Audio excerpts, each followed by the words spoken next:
ਆ ਫੈਸ਼ਨ ਦੇਖੋ ਕਾਊਬॉय ਬਣਿਆ ਹਨਾ ਇਹਨਾਂ ਪਿੰਡ ਦੇ ਵਿੱਚ ਨਾ ਸਾਰਿਆਂ ਨੂੰ ਕਹਿੰਦਾ ਰਿਹਾ ਕਾਊਬॉय ਕਹੋ ਕੁੜੀਆਂ ਨੂੰ ਹੀ ਕਹਿੰਦਾ ਕਾਊਬॉय ਲੱਗਦਾ ਵਾ ਅੰਤਰਾ ਮੈਂ ਵੀ ਨਾ ਜ਼ਬਾਨ ਨਾ ਚਲਾ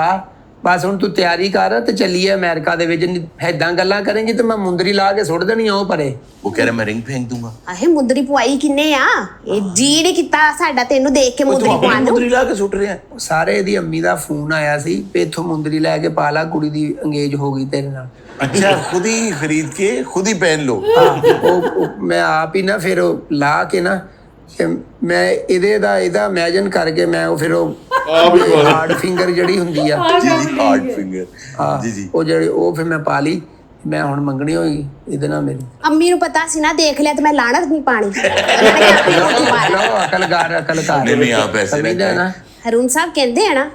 ਕਿ ਇੱਕ ਸ਼ਕਲ ਦੇ 7 ਲੋਕ ਹੁੰਦੇ ਆ जी जी ਇਹਦੇ ਜਿਹੜੇ ਬਾਕੀ 6 ਆ ਨਾ ਉਹਨਾਂ ਦਾ ਵੀ ਫਿੱਟੇ ਮੂੰਹ ਅਕਲਕਾਰ ਕੋਈ ਸਮਝਦੀ ਆ ਨਾ ਕੋਈ ਬੰਦੇ ਦੇ ਹਰੂਨ ਸਾਹਿਬ ਇਸ ਵਾਸਤੇ ਤੁਸੀਂ ਸਾਨੂੰ ਬੁਲਾਉਂਦੇ ਹੋ ਸਰ ਮੈਂ ਇਸੇ ਕਰਕੇ ਤੁਹਾਡੇ ਸ਼ੋਅ ਦੇ ਵਿੱਚ ਆਇਆ ਸੀ ਕਿ ਇਹਦੇ ਰਿਸ਼ਤੇਦਾਰਾਂ ਨੂੰ ਪਤਾ ਲੱਗ ਜਾਏ ਵੀ ਕਿੰਨੀ ਕੁ ਭੋਲੀ ਕਿੰਨੀ ਕੁ ਨੇਕ ਬਣਦੀ ਆ ਮੇਰੇ ਕਾਰੋਬਾਰ ਦੇ ਭਾਂਡਿਆਂ 'ਚ ਮੈਨੂੰ ਪਾਣੀ ਪਿਆਉਣ ਡਈ ਆ कुत्ते के पास अच्छा नहीं नहीं नहीं मैं आपका मुहावरा समझ गया हूँ ਗੱਲ ਆ ਕਰਨ ਵਾਲੀ देखें आपकी जो मैं बातें सुन रहा हूँ मैं दिखाना भी नाज़रीन को यही चाहता था कि अगर आप मुल्क से बाहर भी जाते हैं तो अपने कल्चर के साथ जुड़े रहें और कबूल करें अपने कल्चर को भी और अगर आप नहीं कबूल कर सकते आप इस कदर वहाँ जाके जलन हो गए ये भी कोई बुरी बात नहीं है आप नेचुरलाइज कर जाएं जहाँ जाएं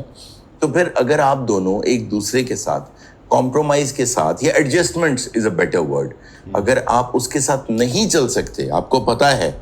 तो मेरा ख्याल है कि आपको फिर साथ नहीं चलना चाहिए क्योंकि जोड़े ऐसे ही बनने चाहिए जो शुरू से ही गुडी गुडी के साथ चले ना शुरू में ही आपको नज़र नहीं आ रहा कि यार कोई ग्लिटरिंग स्टार्स नहीं है हमारे लिए फ्यूचर में तो फिर चलना मुनासिब नहीं है ਹਰੂਨ ਸਾਹਿਬ ਆ ਤੁਹਾਡਾ ਕੁੱਤਾ जी ये शेरू गो गो अब आ गया है